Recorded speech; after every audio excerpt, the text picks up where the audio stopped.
Alors, dans cette partie, donc on va parler du système nerveux central, toujours, hein, mais cette fois de la moelle épinière. On a déjà vu l'encéphale, je vous ai déjà fait une présentation globale de l'encéphale. On rentre un peu dans les détails, mais pas trop quand même pour pas vous perdre. Maintenant, on passe à la moelle épinière, toujours, qui fait toujours partie du système nerveux central. Donc, c'est parti, let's go. Alors, le système nerveux central, du coup, je répète, il y a l'encéphale qu'on a déjà vu et la moelle épinière dedans. Dans l'encéphale, je répète encore, on a vu le cerveau, le tronc cérébral et le cervelet. Et maintenant, la moelle épinière, on va se concentrer là sur la moelle épinière. Donc elle est vraiment responsable de l'analyse des données sensitives, donc elle reçoit, sensitif, hein, on reçoit, et de l'émission de l'influx nerveux. Logique. C'est plutôt logique. Voilà, ça, c'est la moelle épinière. Ça ressemble vraiment à ça. On voit les nerfs sur le côté qui sortent, les disques, les vertèbres. Voilà, une petite vidéo de la moelle épinière. En anatomie, comment elle est fichue, cette moelle épinière? Alors, en fait, il y a des nerfs spinaux, tout ça. Mais en fait, dans les nerfs spinaux, il y a les cervicaux, donc le nerf cervical, de C1 à C8. Ensuite, il y a les thoraciques, donc de T1 à T12, donc ça veut dire qu'il y a 8 nerfs cervicaux, 12 thoraciques et 5 qu'on appelle lombaires et 5 sacrés, donc vraiment à la fin. Donc voilà comment c'est dispatché, il y a vraiment tout ça en nerfs sensitifs. Donc les spinaux, 8, 12 thoraciques, 5 nerfs lombaires et 5 spinaux. Voilà. Ils correspondent tous au nombre de vertèbres. La seule petite différence, c'est au niveau cervical, où ça se joue à 1 d'écart. Mais c'est vraiment la seule différence.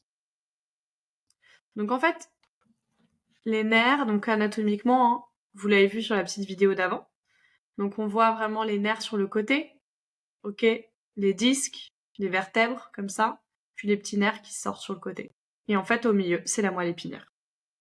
Donc, contrairement au cerveau, au niveau de la moelle épinière, c'est inversé. C'est-à-dire qu'on va avoir la substance grise au milieu, au centre, donc avec les corps neuronaux, et la substance blanche avec les fibres nerveuses autour. Et au milieu, le petit trou, en fait, c'est si vous voulez, c'est là où va circuler le liquide céphalo-rachidien. Voilà. Le canal épendymère, qu'on appelle. Et là, en fait, vous voyez, donc il y a le nerf spinal, on voit les nerfs, et on voit postérieur et antérieur.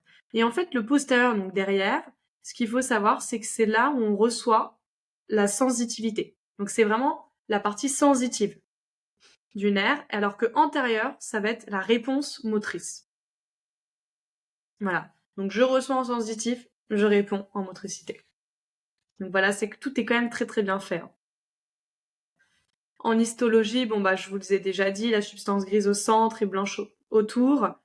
La substance grise, c'est aussi vraiment tout ce qui est centre réflexe. En fait, vous savez, au niveau de la moelle épinière, les réflexes, par exemple, quand on donne un petit coup sur le genou, hop, le pied fait ça. C'est un centre réflexe, ça passe pas du tout par le cerveau. En fait, ça va venir faire comme un petit nœud, un cul-de-sac, une boucle au niveau de la moelle épinière, et ça va renvoyer tout de suite la réponse motrice. Ça passe pas par le cerveau. Il y a pas mal de choses comme ça, de centres réflexes. C'est assez fou. Ça transite pas dedans, et en fait, juste le centre réflexe, ça se passe au niveau de la substance grise, ça transite par la substance grise. Voilà. La blanche, donc c'est conduction, vraiment, c'est là où c'est un peu le boulevard, hein, des fibres nerveuses, hein. Donc ascendant, descendant.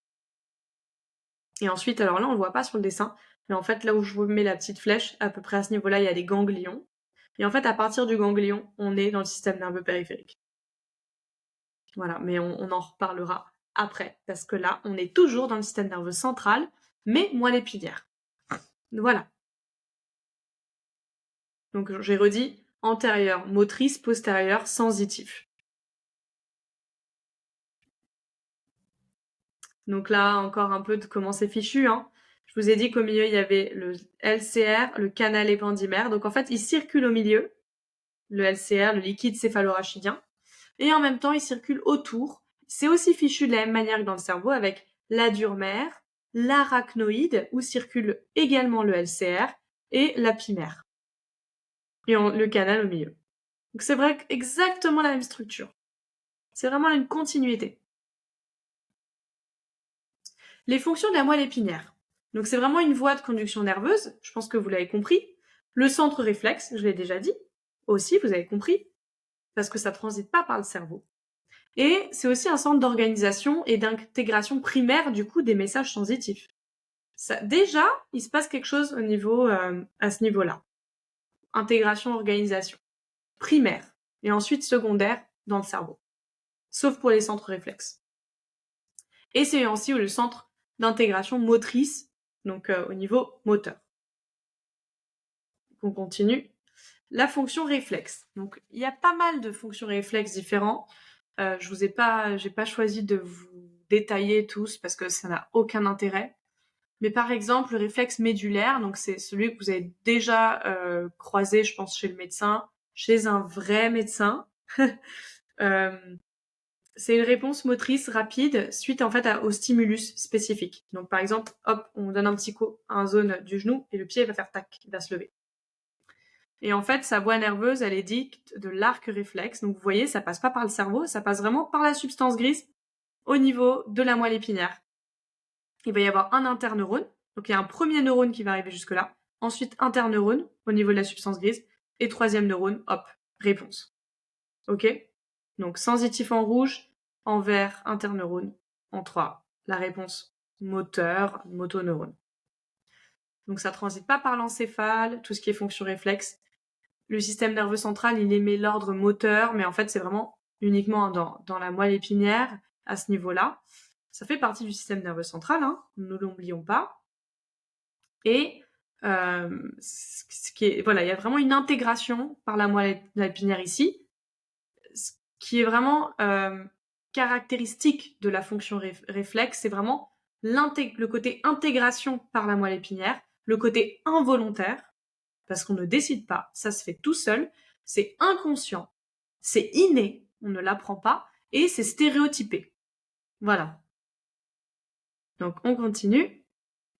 Donc les types réflexes, par exemple, je vous en donne d'autres. Donc il y a aussi le réflexe d'Axone. Donc il y a beaucoup de recherches sur le réflexe d'Axone en ce moment. Par exemple, l'inflammation, quand il y a une réaction inflammatoire générée par le neurone lui-même, ça ne transite pas par le cerveau tout de suite. C'est déjà le neurone, il va tout de suite lui-même alerter les capillaires sanguins. Par exemple, si vous prenez une écharde, ça va créer de l'inflammation. Le neurone, il va déjà tout de suite alerter les capillaires sanguins qui vont se dilater et recruter tous les facteurs immunitaires, plus les informations sensitives afférentes. Donc c'est assez fou quand même. Tout de suite, ça va envoyer l'information sensitive, mais avant même que ça arrive au cerveau, les facteurs immunitaires vont être recrutés et ça va très très vite. Le système immunitaire va très très très vite. Comme le système nerveux. Ce qui est lent, c'est le système hormonal. Ok? Le réflexe myotatique. En fait, c'est la contraction réflexe proportionnelle à l'étirement. Donc c'est au niveau des fibres musculaires. Et en fait, c'est quand même très très bien fait.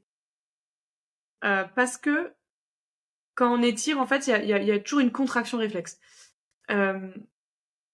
C'est un système qui permet de réguler aussi le tonus musculaire aussi, mais aussi de stabiliser notre posture, hein, notre posture et coordonner nos mouvements. Et surtout, même de limiter les blessures par excès d'étirement. En fait, quand on étire, hop, au niveau réflexe, ça va faire ça. Vous voyez. C'est vraiment le réflexe de flexion. Et le réflexe de flexion, pardon. Donc c'est myotatique, c'est vraiment au niveau musculaire. Donc on continue. Flexion, c'est un autre système de réflexe.